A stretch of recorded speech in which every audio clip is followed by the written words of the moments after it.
And we are back. We are getting ready to watch the match between Stephen Menendian and Randy Buehler. I'm Andy Probasco. I'm here with current vintage champion Brian Koval. How's it going? Pretty good. That match notwithstanding. Pretty decisive victory. I mean, game one kind of it was a tough mulligan into a Thoughtseize. Is not wasn't much of a game, but yeah. Game one, your main deck can't answer basically anything except my life total. So if I got a Vengevine active or Wonder in the graveyard, we were still having a game there. But the chain of time walks at the end just buried me. And then I was worried about exactly Surgical Extraction in your whole list, and you had it. And it's a good card when your deck is built around Vengevine and you don't have Vengevines anymore. Life is bad. Yeah, so Surgical Extraction is a card that I haven't really liked in Vintage in the past. I don't think it's great against Dredge, but Survival, I think that's the deck for it. That's the deck where you really want to get rid of all the Vengevines. Yeah, when I saw all the lists last night for the first time, the only eye roll deep sigh in all of the 225 enemy cards was those two Surgicals. So, and that's what did it. So you saw it coming. Yeah, but so you can counter. I'm sure they've already talked about this, but this is the Lavinia tournament, right? 3/4 of the field.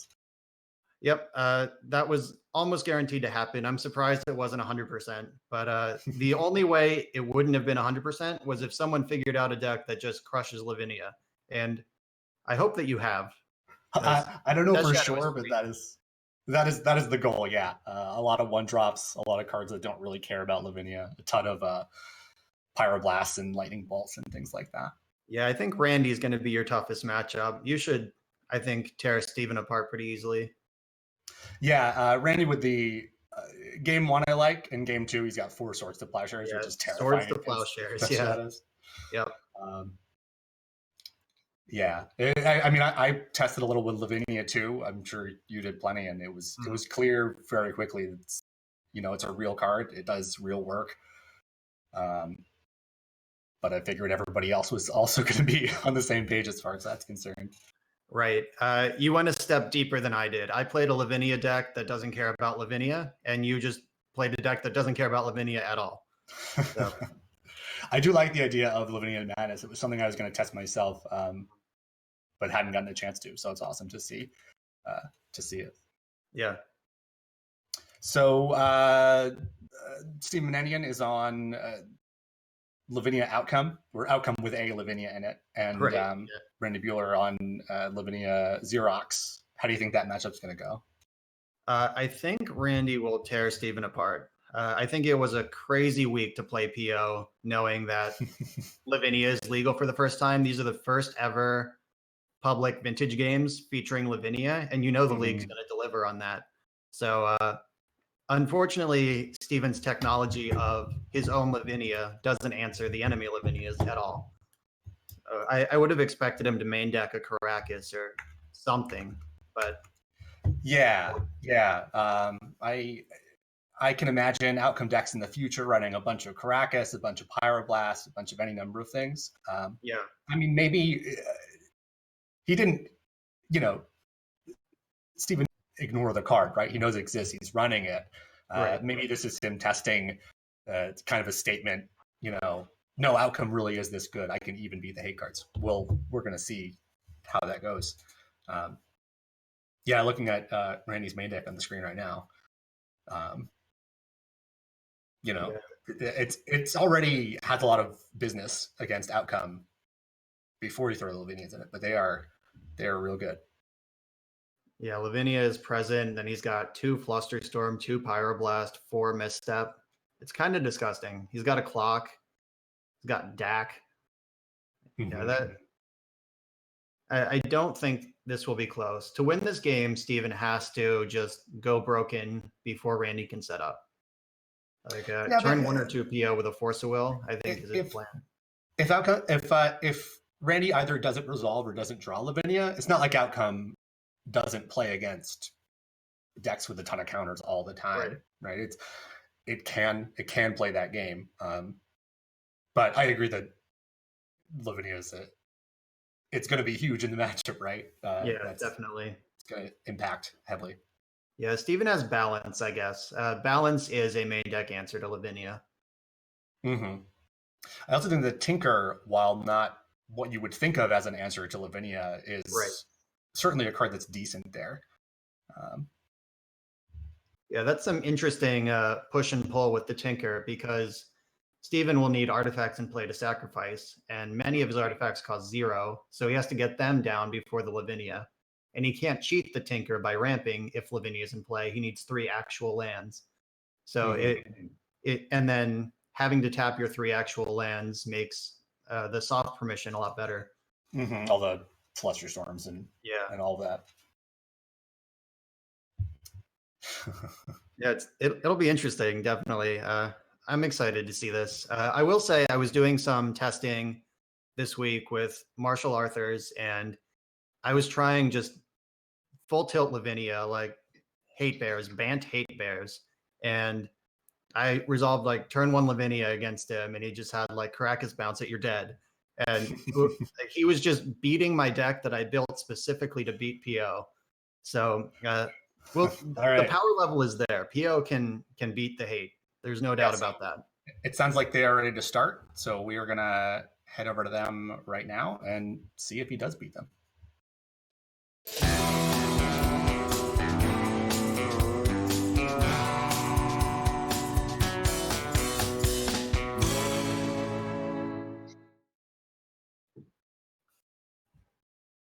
All right. So I quite like Menendian's hand in a control matchup. You have the turn 1 Remora and a ton of mana to keep it around. Doesn't necessarily, well, I guess it's got the Vamp Tutor, so it has the answer to Lavinia if necessary. But Randy's hand's pretty strong too. Yeah, Randy's hand is going to line up really well against this. Do we know who's on the play yet? I'm not sure. As Steven does not have a blue card to go with that Force of Will. It looks like Randy's clock is ticking down, so I think that puts him on the play. All right, so Randy, well, I assume he'll play Scalding Tarn, then he'll have a Mental Misstep and Pyroblast. Yeah, and which is...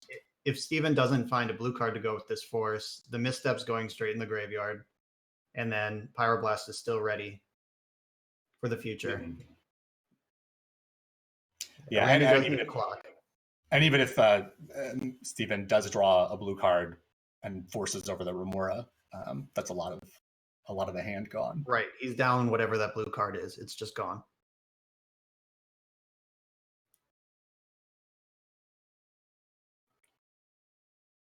Now, the Snapcaster is a slow clock, but it is a clock. Yeah, and it is great. You love having Snapcaster and Misstep together, so you can always fire it off for 2 mana. Right. And then, if you have the time later, your Snapcaster is great with all kinds of other spells later. But having that Misstep means it turns it from a 3-drop into a 2-drop. Right. All right, both players keep, as we expected. Yeah. And just like you said, the turn 1 play is pretty straightforward. Yep. Tundra is not what Steven was looking for there. Yeah, I would say the 4 mana he started with is fine, but 5 starting to get worse. Yep. And there's going to be an easy misstep here, and then the Snapcaster is ready to get that Vampiric Tutor, unless he fires it off right now. Yeah, I don't see him doing that, but totally possible. That.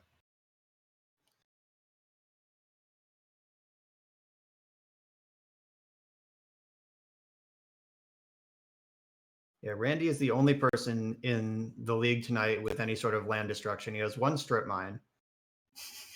Yeah, I was looking with my deck with no basic lands and a lot of shock lands. I was scouring through the list for the wastelands before. Right, I was very excited when you didn't have wasteland in your deck. All right, here's the downfall of Randy's Keep. It didn't have white mana. Yeah. Well, I mean, the option of white mana, but went with the volcanic for the Pyroblast, which seems fine. Yeah, I think you have to. Now there is an alternative play here of not playing the time lock, of just passing and getting more information. I don't actually know if that's better or worse. Yeah, I like casting the time walk because if you find a land, you have Snapcaster, Mental Misstep, and Pyroblast up. Sure. Yeah, so I think so Randy right now is trying to figure out, is this bait? Do I Snapcaster the Misstep and then I'm just pants down to whatever happens? Steven's going to untap into the terrifying 4 mana, and Randy will have no recourse. Or you can let this Vampiric Tutor resolve and Pyroblast whatever's coming. But I suspect this Vampiric Tutor is looking for a mentor if it resolves. Yeah, or Academy. Okay. He's just very proactively setting up, having lots of mana. Yeah, it's a very long game play. Yeah. I'm not sure that's a play I would have made, but let's see how it works out. And this hand has nothing if not mana. True. All right, he can... Now Lavinia is going to resolve because Randy has the Pyroblast. And then we'll see what this... We'll see how this works now. The only thing about Randy's hand that wasn't great was without drawing a land there, stuck for a few turns, kind of can't put any pressure on. But right. And this is what everyone tuned in for tonight. Lavinia versus PO. This is the matchup.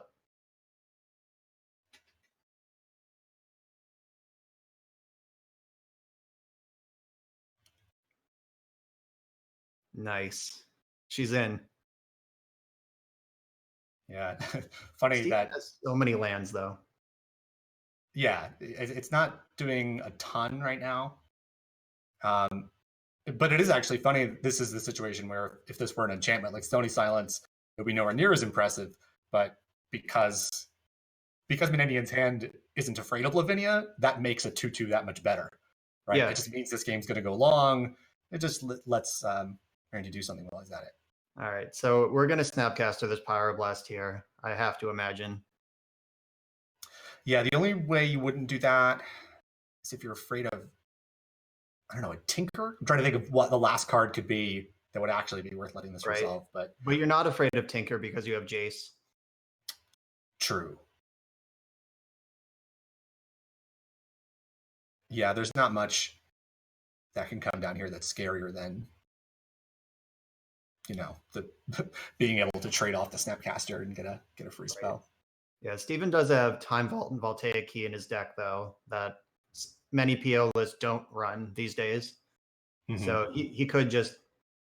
Randy has no answer to that right now. Randy has the Disenchant in hand. Right. If he gets untapped, he'll have it. I meant this turn. If Menendian had one half in hand and drew the other one. Yeah. Which is unlikely, but totally possible. Right. It's vintage. Anything can happen. Every draw step is lethal.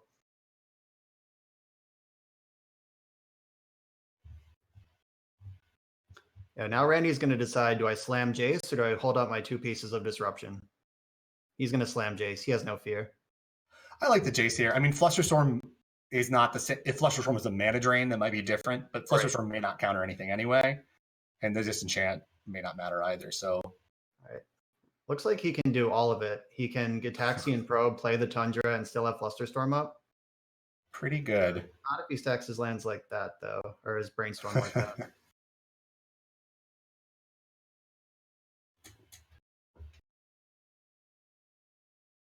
It's the curse of the Magic Online user interface. Maybe put it back in a different order. All right, he dodged. Didn't matter. So this Force of Will is uncastable, and so is the Mox Ruby. Steven Menendian has no hand right now. Yeah, it is interesting. Academy kind of losing some value against Lavinia in the sense that one of the nice things Academy does is it jumps you ahead on mana, or on the spells you can cast when you don't have a lot of lands. But can't hard cast Force. Even with all that mana, can't hard cast it. That DAC was safe, went right in, no problems. All right, so I know they both have a lot of cards here they can sideboard. Yeah. So Randy's going to cut his creature removal, his bolts, plows. He's going to bring in his Stony Silence. He has an extra Pyroblast, I believe. Mm-hmm. He's pretty close to pre-boarded against Steven, though, here. He only has a couple cards to move around. I'm always interested to see how people value artifact destruction against outcome. Sometimes you bring it in, sometimes you don't. I don't know myself. I like it, but I mean, it's certainly no Lavinia Pyroblast. Yeah, bringing in artifact destruction is just a balancing act of how much do you need to take out. Like if he had like 3 plows in his main deck instead of 1, I'm sure he would have cut those for the additional Shattering Sprees. Mm-hmm. He's actually boarding out an artifact destruction spell. Yeah, it's brought back in just while we were talking, took out the distant hit, brought back in those Swords to Plowshares. Must be looking at Menendian's list because the lists are known ahead of time and thinking, wondering about the Tinker and the opposing Lavinias. Yeah. Meanwhile, on the other side of the screen, Tinker Blightsteel is in the sideboard. So we might have some advanced leveling going on. Yeah, that's always fun. We know that Menendian brings in the Caracas here. We've seen it already. Trying to kind of fiddling with the mana here, seeing what he wants. Yeah, Caracas is such a good card in this deck. I played it at Eternal Weekend, and commentary at some point during the weekend was like, oh, that's kind of a weird card. But now it's just canon that it belongs in the deck, especially now that Lavinia exists. Yeah, I think with Lavinia, you probably want more than one. I know people are really afraid of running 2 of the same legendary land, but right, it's between Thalia and Lavinia.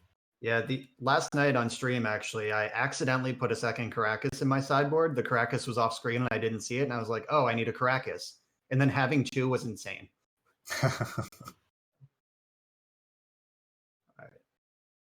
All right, both these hands seem good. I'm not surprised to see keeps there. Randy's keep is a little bit bold. This hand has some preordains, but there's no permission. There's no Lavinia. Yeah, I guess it's kind of a mid-game hand. Yeah, which could be rewarded for with Menendian's draw, depending on what happens with this Ponder. Yeah, he's got this Ponder and this Vampiric Tutor. So if Ponder finds anything good, then Vamp Tutor can find PO, and then we're off to the races. Yeah. That's pretty good. That's a start.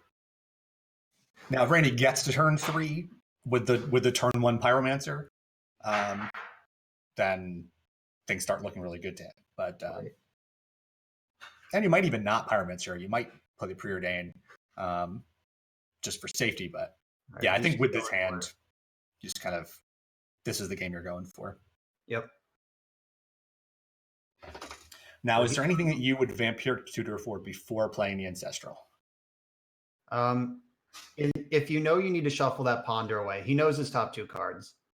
Okay, yeah. So there is reason to do that. At least I assume he kept his Ponder. I can't tell from the screen, but drawing Ancestral Recall is a heck of a shuffle if he shuffled that. But he's all set up. If he could get Counter Magic just in case to protect his Ancestral, or he could get the PO and just ignore it. Yeah. Because he can Ancestral, see if it resolves, then PO. Yeah, plenty of mana for that. Though, granted, a PO right now is not that exciting. It is once that Ancestral resolves. Yes. Oh, there's the deck. All right. Steven's in the tank here. So do you get, what do you think here? I like PO because it's it's an extra threat, something that has to be dealt with if Randy did have counters. I would get PO. I want to jam stuff onto the stack this turn. Metro seems good too. Pretty good too. Yep. Yeah. No arguments there.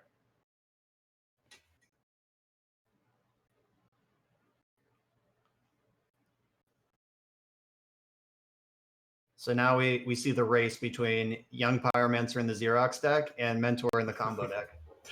Yeah. I think Mentor's ahead usually. Yeah. That was a Not pretty medium. Yeah, not the greatest draw there. Randy did leave in that one Swords to Plowshares, so he has a live draw. He gets to preordain twice this turn. I imagine Steven will just snap off Flusterstorm on almost any spell. No, he would save it for the plow, I would think. Yeah, oh no, he's just jamming it. You get the tokens. Yeah, and it resolves here. Now Randy could have stopped that playing land, but I don't know if I hate that because I think Randy wanted to bait that out. Yeah, I don't think he really minds trading a Preordain for a Flusterstorm when he has another Preordain. Right, you still get the token, and you have another Preordain coming. It's much better to get that flustered than the Swords to Plowshares you're actually looking for. Mm-hmm. And Steven is effectively hellbent right now. Yeah. There's a lot of draws that end the game, but at the moment, it's just a 2/2 and 3/1/1s versus a 2/1 and 2/1/1s. Pyroblast Time Walk, not a bad cards. I think we missed the boat on Pyroblast, but he's going to want that Time Walk. Yeah, I would also be bottoming Pyroblast here. Yeah, and he has the Snapcaster in hand, so if Steven makes an attack and passes without winning the game, we could walk, snap, walk. Yeah. And actually be ahead on board by a lot. That's demonic. I can't imagine that doesn't. Well, that's the game, kids. Yeah. Now he might have to do something conservative if he's afraid of a counter. But if not, I think he just gets Time Walk and goes to town, or he could PO and just really go nuts. All right, yeah, all right. Yeah, PO is four tokens or four pumps, which is pretty giant. Yeah. We'll see if he wants to bounce Mentor here and let the monks do the work to draw an extra card, or if he wants to keep churning out monks. That is interesting. I'd be really tempted to bounce the Mentor here, I think. Three monks. There's usually a monk threshold where it's a card is better. All right, but when Young Pyromancer's in play, that math is very different. All right, he's had enough. Yeah, I mean, Menendian could have gotten unlucky, drawn nothing. He'd still have all the triggers. Yep. I understand. I understand the concession there. Right. So that was the hands we were talking about, where Lavinia being in the deck doesn't mean it's going to be in play, and PO can certainly beat an anemic Xerox hand. Mm-hmm.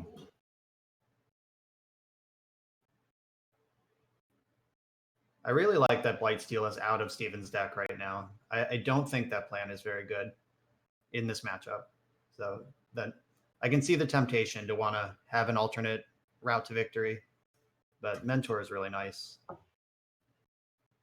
Yeah, I mean, I'd like him to have more answers to Lavinia before cutting cards that don't automatically lose to Lavinia, but right, that's fair. But I can't say that this is being day one, being legal. Like, yeah, no. Yeah, these are both solid hands. Yep. Slow and steady from Randy. That's what Xerox is looking for. Some cantrips and some card draw, some counter spells. Mm-hmm. That's the plan. And then he gets on a boat later.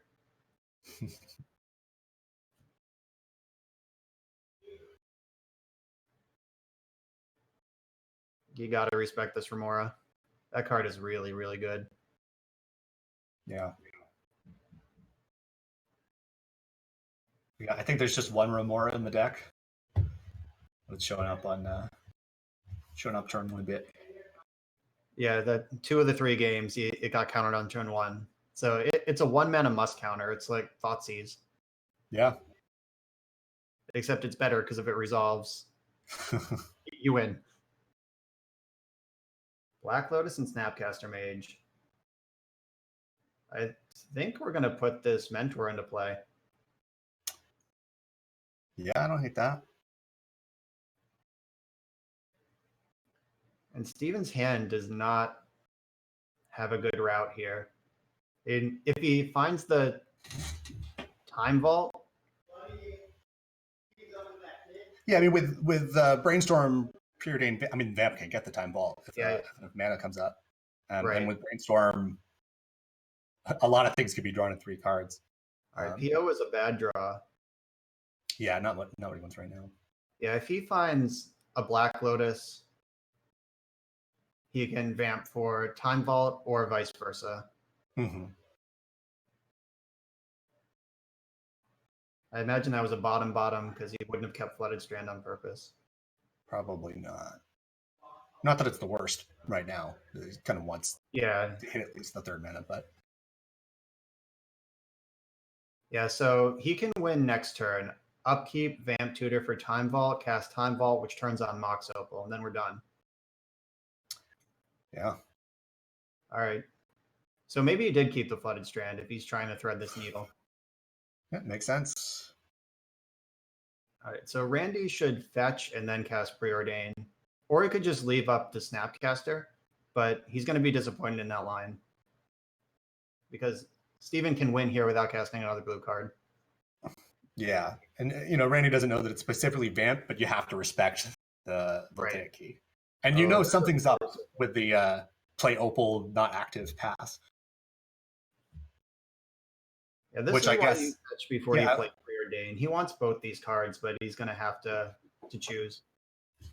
Yeah, I kind of missed it when he did it. Maybe it was obvious to you, but that inactive Opal play was playing around Lavinia. Yes. Something that I had not thought of doing because I never had to until today. So, right. That's as people watching. If you are vintage players, that's a thing you're going at in the next few months. Yeah, which again creates some interesting tension. Like you might want that Mox Opal in vintage. Surprise is worth a lot. Like surprise, I have 1 more mana than you thought I did, or 1 more Storm. Like there's a lot of reasons to not play your Mox in if you're not going to use them. But Lavinia is a huge reason to do it. Yeah.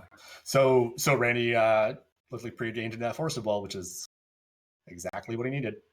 Right. So now Steven gets to decide if he's just going to go for it or if he's going to try to play a little slower and make sure it happens. Mm-hmm. Now, obviously, on Menendian's last turn, the plan was to go for it. I'm trying to think if Randy did anything. I guess Randy kept a card for Preordain. He went bottom top. Yeah, that's enough to be careful. But that doesn't mean it's wrong. Yeah, you might just... Right. Now Randy gets to play the game of counter the Vamp or counter the thing he got. He's countering the thing he got, which is going to turn out to be much better in this situation.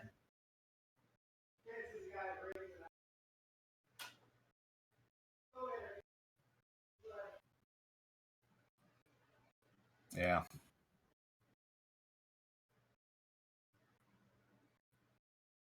Plenty of cards in the graveyard to cast that cruise next turn. Right. He's going to be able to cruise with 1 mana still available.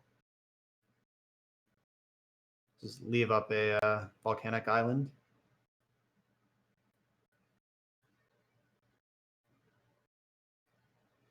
But interesting note is that if Randy bricks on a counterspell here, Steven has PO in hand, a Brainstorm, and 2 artifacts to bounce currently. He could draw step plus Brainstorm and do a couple Moxen and just be off with it.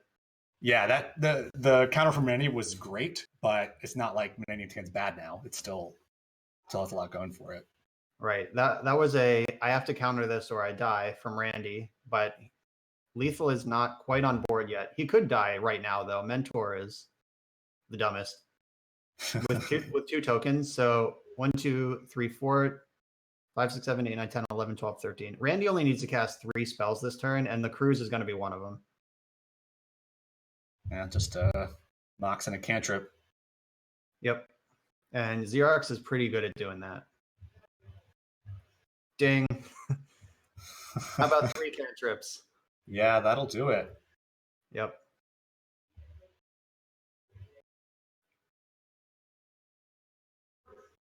Yeah, Monastery Mentor. Remember when we could play 4 of that guy? Woo. That was a strange time. Yeah.